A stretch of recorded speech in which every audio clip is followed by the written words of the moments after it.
Unadilla disaster. Hey everybody, Walty Wanderers, buckle up, strap in. We got a hard-hitting, pull no punches, no sugarcoating it, no rainbows, no sunshine. Just going to give it to you and give it to you straight. We got a good one to unpackage today. Welcome to the show. I hope everybody's doing great. So Unadilla, did it deliver? Was it the Bermuda Triangle for many riders? It clearly was. We had a lot of drama, a lot of stuff to unpackage with Unadilla. First up, the 250s. Danger Boy Deegs goes full send, but he doesn't get the overall. He gets burned by the chef, Levi, in the kitchen. Cooking it up pretty good. Nice racing there. Frenchie Vial, horrific first moto, takes himself out of second in the points and pretty much out of championship contention. Not that he is ever really in it, but mathematically still alive. Gives up that second place overall position on the season to Levi. Not a good deal. Now, luckily for KTM, their feather in their cap is Chase Sexton. We'll talk about the 450s here in a minute. But before we move on, you know Ricky Carmichael's got to be somewhere right now going, I take full credit for that podium Jalek Swoll pulled.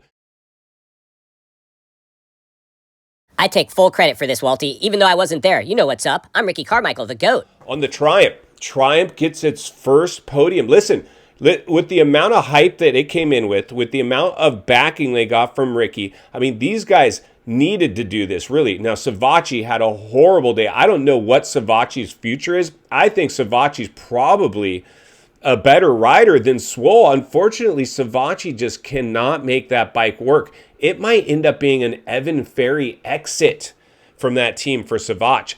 I'm a little concerned about Savatgy at the moment. HRC, oh my gosh, these guys thought that they had a lot to celebrate with Chance Hymas out front, smoking everybody, and then all alone goes down hard and finishes his whole day. Can't even complete the second moto, and then Smokin' Joe looks like maybe he'll give a little bit of a boost to the team in the 250 class as he's having a really good second moto, and he manages to find the ground as well. Maybe they should have put those two guys on the 2025 250 like they did Hunter with the 450 to give it more stability, apparently, is what that bike's bringing. Clearly, those guys needed it because they went down all by themselves. A tough day for HRC Honda. Now, let's go ahead and jump over to the 450s where we really want to take a look, where all the action really is. Now, first of all, like I said, Roger DeCoster has to look like a genius. Can you imagine? You know, Suzuki back, I don't know, what was it, 10 years ago when he was managing that team with Dunge, and then they wouldn't renew his contract for more than a year, and he jumped ship over to KTM, which at that point had done very little. And then eventually he gets the Dunge to come over and they have a great run. He's still there delivering, looking like a genius right now with the signing of Chase Sexton. As Chase Sexton came onto that team, he was not happy, he was not comfortable, and nobody was, because they were all getting smoked by the chosen one, the Wonder Boy, the Moto Messiah. We all lived in Jets World, and that just added insult to injury. I was a little concerned. It looked a little sketchy there at first, but just like Chase has been able to do, and again, you got to be in it to win it, Chase is in the right place at the right time and capitalizing. And I believe Chase is a great rider. And I love what Bubba had to say. He said, I think Bubba said this, he looked like the HRC Honda Chase, where he just looked comfortable and fluid, and he's starting to find his rhythm on that KTM. This should be good moving into Super Duper, because we're finally going to get the chosen one back on that new bike, and he's going to have to shake off some rust. Now, the chosen one is so good, I expect him, nobody be surprised to see Jet Lawrence come out and just return to his winning ways at SMX. But he will have a little rust to shake off. And, I think, speaking of that, the Wonder Boy is having the last laugh. I mean, the industry had pinned everything on him. He was the face of the industry. And we all could tell, especially after the Anderson Supercross incident where he had the meltdown and he started getting the booze, he was kind of over it because he had already cashed in his paycheck. And he will continue to cash in big paychecks, but he's already got right off into the sunset money. So I don't really necessarily think, I think initially he was on board with the donuts and the face of motocross and the machine and hanging out all the Wall Street suits and having meetings between the camps. And this is our plan moving forward. We're going to use you as the vehicle to do it and blah, blah, blah.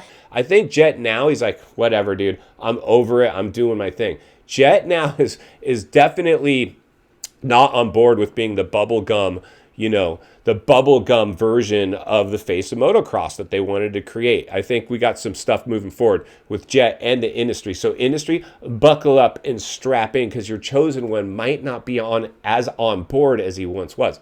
Now, let's go ahead and move on back through the pack. We had a couple returns, and I'm a little nervous on a couple hands. Kenny Boy Roxon and Cooper Webb. These guys made their returns, right? And about where we would expect them. We pulled it on the page, in fact, I think on one of our previous videos. And the polling's still up if you want to go check it out on the community page of the Walty Wanderers YouTube channel. If you're new, get subscribed, jump over there and participate in the polling. Leave a comment, because we use your comments on the show quite a bit. But we asked, who's going to finish better between these two? And the overwhelm was like 80% of you said Kickstart. And Kickstart pretty much delivered on that. I'm a little bit worried right now. Well, for both, on one hand, a Kickstart, like, hey, listen, I mean, I think it's absolutely ridiculous for him to go ride the 250. I think he's going to potentially just get smoked. In fact, we will be polling that. So if it's not already up, it might be by the time this video posts.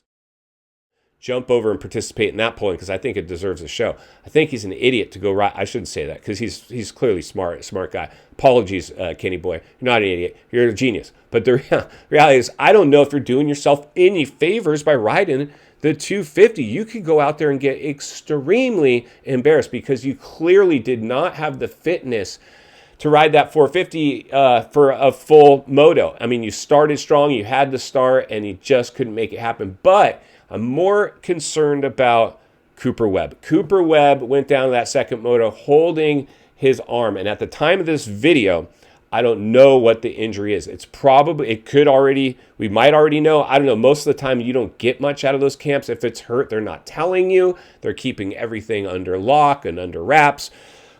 Even if they know what's up, they're not leaking anything out. It's all got to be done properly. But I'm a little concerned, because there's a good chance Cooper Webb's the type of dude that has no problem saying, I don't want to race. He has no problem jumping ship on teams. He has no problem. I don't know. There's a good chance we might not see Cooper Webb till A1. He could be out of the SMX playoffs. And if he shows up to Super Duper playoff rounds, I believe he knows that he's not going to be, I shouldn't say this, but I would have to guess.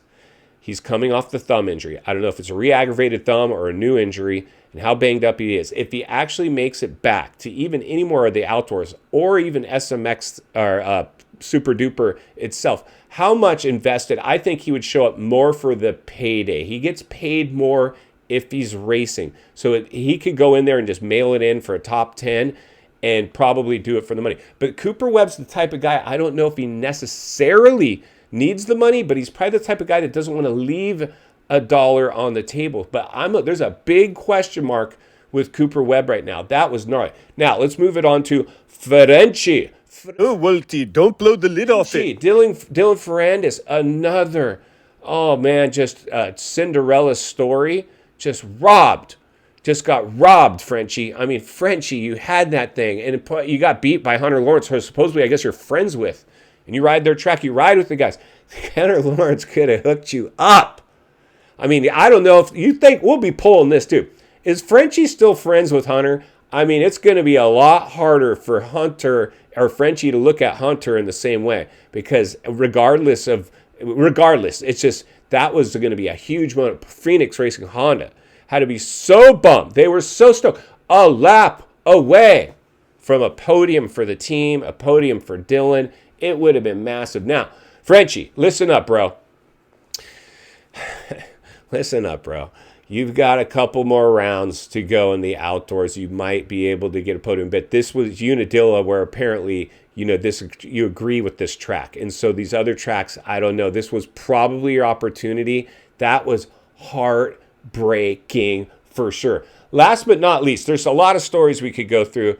right now. But the last but not least, I did hear Bubba saying, I don't know if it was just a slip of the tongue or just, whatever the way it came out, it didn't come out right. But when they had on Kenny Boy on the starting gate, Bubba said something to the effect, that's the last time you'll see Kenny Boy on a Suzuki 450 in the outdoor, which leads me to believe, and I think I think there's a really good chance you're right, Bubba, that we will not see Kenny anymore on a 450 in the outdoors. I think if he races next year in the outdoors, it's going to be on a different color bike, and it might already be a done deal, and Bubba just accidentally let it slip out. Let us know in the comments below. In final thoughts, I come to you as a friend, as a content creator, and as a moto guy who wants to see you not only win on the track, off the track. Understand the waters you're swimming in now. Shark infested. Unadilla, welcome to the swimming pool. It's like the Bermuda Triangle out there. Oh my gosh, so much going on. And did you notice now they're getting technology ready for mapping these riders, so lights will come on if they sense the bike is stopped anywhere on the track. These flaggers, I saw some clips where every race, but now they're under the microscope. I would say every race, these flaggers, I mean, it's not an easy job, I would imagine. I mean, it's easy to make a mistake, but this is becoming a little bit gnarly because there was more flagger issues at the Bermuda Triangle, otherwise known as Dilla, a Unadilla in upstate New York, and that's why Walty will be here to blow the lid off it every step of the way, because it's not only what we need, it's in fact what we deserve. If you appreciate the content, I want to humbly ask you to give the video a like, subscribe to the channel, leave a comment below. I'd love to hear from you. Social media links in the description of this video if you'd like to follow me there, along with links to channels I've appeared on I think you might enjoy. If you enjoyed this video, you're going to love the next video, and there's an easy subscribe icon for your convenience. As always, thank you for your time. Don't go over the bars. God bless, and I'll see you on the next video.